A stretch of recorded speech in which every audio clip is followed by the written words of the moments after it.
வணக்கம். திரையரங்கம் த smile man.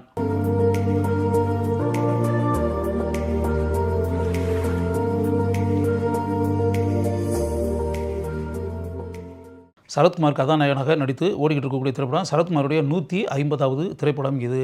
இது வந்து ஒரு கிரைம் சப்ஜெக்ட். ஆக்சுவலாக ஒரு சீரியல் கில்லிங் தொடர்ந்து நடக்குது. அந்த சீரியல் கில்லிங் நடக்குது அப்படின்னா அந்த கில்லர் யார் கொலை செய்வது அப்படின்னு வரும்போது இந்த விஷயம் வந்து காவல்துறையில் வந்து மிகப்பெரிய சவால் விடக்கூடிய ஒரு விஷயமாக இருக்குது. அப்போ புலனாய்வு அதிகாரிகள் இதில் உள்ள நுழைஞ்சு இதை கண்டுபிடிச்சி அப்படின்னு வரும்போது அரவிந்த் அப்படின்னு ஒரு கதாபாத்திரம், அதை வந்து ஸ்ரீகுமார்னு சொல்லிட்டு நடிகர் வந்து அந்த கதாபாத்திரத்தை நடிச்சிருக்காரு. அந்த அரவிந்த் கதாபாத்திரம் புலனாய்வு அதிகாரியாக இருந்து அந்த சீரியல் கில்லிங்கை கண்டுபிடித்து சீரியல் கில்லர் யார் என்பதை கண்டுபிடிக்கணும் அப்படின்னு வரும்போது அப்போ அவர் மனசுக்குள்ளே என்ன தோணுதுன்னா, இதுக்கு முன்னாடி இதே சிபிசிஐடி அதிகாரியாக இருந்து மிகப்பெரிய சாதனைகள் புரிந்த ஆக்சுவலாக அந்த கதாபாத்திரம் அந்த கதாபாத்திரங்களோட பேர் சிதம்பரம் நெடுமாறன். அதான் சரத்குமார் நடித்த கதாபாத்திரம். இந்த சரத்குமார் எப்படின்னா முன்னாடி அவர் வந்து பல ஆண்டுகள் சிபிசிஐடி டிபார்ட்மெண்ட்டில் வந்து ஆஃபீஸராக இருந்து பணியாற்றி ஒரு விபத்தில் சிக்கி அவருடைய ஞாபக சக்தியெல்லாம் பெரும்பாலும் போயிடுச்சு.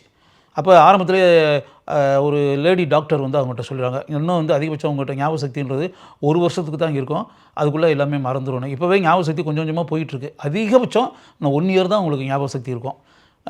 அதுக்குள்ளே எல்லாமே உங்கள் ஞாபக சக்தியெல்லாம் நீங்கள் இழந்துருவீங்கன்ற மாதிரி சொல்லி அவர் வந்து கிட்டத்தட்ட ரிட்டையர்ட் ஆகி வெறுமனே வீட்டில் இருக்கார் அப்படி வச்சுக்குருவான். அப்போ இந்த இப்போ புலனாய்வு செய்யக்கூடிய அந்த அரவிந்த் கதாபாத்திரம் இருக்குல்ல, அவர் போய் சரத்குமாரை போய் நேரடியாக சந்தித்து இந்த சீரியல் கில்லர் யாருன்றதை கண்டுபிடிச்சதுன்னா உங்களுக்கு வந்து அனுபவங்கள்ன்றது நிறையா இருக்குது, அதை நீங்கள் வந்து எங்களுக்கு கூட மாட உதவியாக இருக்கணும் அப்படின்னு. அப்போ அவர் சொல்கிறாரு, இல்லை எனக்கு ஞாபக சக்தியெல்லாம் நிறையா போயிடுச்சு, அதனால் நான் வந்து ஓய்வு எடுத்துக்கிட்டு இருக்கேன், இப்போ போய் நான் தேவையான்ற மாதிரி சொல்கிறாரு.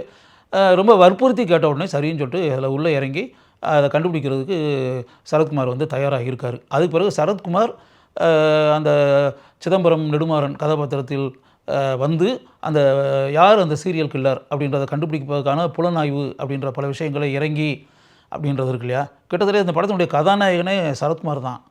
அது அந்த கண்டுபிடிச்சி வரும்போது செகண்ட் ஹாஃபில் வந்து அது யாருன்றதை எப்படி கண்டுபிடிக்கிறாரு அப்படின்னு வரும்போது செகண்ட் ஹாஃபில் அந்த சீரியல் கில்லர் யார் அப்படின்றத வந்து ஒரு மார்ச்சுவரியில் பணியாற்றக்கூடிய ஒரு இளைஞன் கலையரசன், அந்த கலையரசன் தான். அந்த கலையரசன் எதற்காக அந்த கொலைகள்லாம் செய்கிறாரு, அந்த ஸ்மைல் மேன் அப்படின்னா கொலை செஞ்சுட்டு அந்த வாய் பகுதி இருக்குல்ல, அதை அப்படியே அந்த சதை இதெல்லாம் பிச்சுட்டு அதில் வந்து அப்படி ஒரு சிரிக்கிறது மாதிரி அந்த வாய் பகுதியை வந்து ஆக்கி அந்த மாதிரி ஒரு சைக்கலாஜிக்கலாக ஒரு மன ரீதியாக பாதிக்கப்பட்ட ஒரு மனிதன் என்ன பண்ணுவானோ அப்படிப்பட்ட காரியத்தை ஒவ்வொரு இறந்த உடலிலும் செய்கிறார், முகத்தில் வாயில் அப்படின்னு. அப்போ எதற்காக அந்த இளைஞன் செய்கிறான், அதற்கு பின்னால் இருக்கக்கூடிய மர்மங்கள் என்ன அப்படின்றது இருக்கு இல்லையா. இதுதான் படத்தினுடைய அவுட்லைன். பின்னாடியே அதை எப்படி கண்டுபிடிச்சி படத்தில் எக்ஸ்போஸ் பண்ணுறாரு சரத்குமார் அப்படின்றது தான் கதை. அப்படின்னு சரத்குமார் வந்து ரொம்ப ஷட்டில் பெர்ஃபார்மன்ஸ்னு சொல்லலாம். அலட்டிக்கிறாமல் மென்மையாக அருமையாக நடித்திருக்கிறார். அப்புறம் அரவிந்த் கதாபாத்திரத்தில் வரக்கூடிய ஸ்ரீகுமார் அவருடைய கதாபாத்திரத்திற்கு அவர் என்ன செய்ய வேண்டுமோ அதை செய்திருக்கார். கலையரசனை பொறுத்தவரை இது ஒரு கில்லர் கதாபாத்திரத்தில் கலையரசன் ரொம்ப ஒரு டிஃப்ரெண்ட்டான ஒரு மேட்டர் தானே. கலையரசன் இதில் போடும்போது நானே ஆச்சரியப்பட்டேன், பரவாயில்லையே இந்த மாதிரி ஒரு கேரக்டரில் கலையரசன் போட்டிருக்காங்க, நல்ல ஐடியாவாச்சே அப்படின்ற மாதிரி மனசுக்குள்ளே தோணுச்சு அப்படின்னு. அதில் வந்து கிட்டத்தட்ட அவர் காதலிக்கக்கூடிய ஒரு பெண்ணாக, ஏற்கனவே ஒரு குழந்தையின் தாயாக இருக்கக்கூடிய ஒரு பெண் இனியா, அந்த இனியா வந்து ரொம்ப அருமையாக பண்ணியிருக்காங்க. ஆக்சுவலாக ஒரு சைடில் அந்த இனியா கேரக்டர்லாம் ஃபினிஷ் ஆகிரும். ஆக்சுவலாக அவங்களை தற்கொலை செய்து அப்படின்ற மாதிரி இருக்கும். அவங்களுக்கு ஒரு சின்ன குழந்தை ஒன்று இருக்குது, அந்த குழந்தை கூட ரொம்ப அருமையாக நடிச்சிருக்கு. உண்மையாகவே very good performance. Suresh Menon ஒரு அருமையான கதாபாத்திரத்தில் வராரு. சுரேஷ் மேனன் வந்து இதில் வந்து வெங்கடேஷ் அப்படின்றவர் வந்து அந்த கதாபாத்திரத்தில் வராரு காவல்துறை அதிகாரியாக.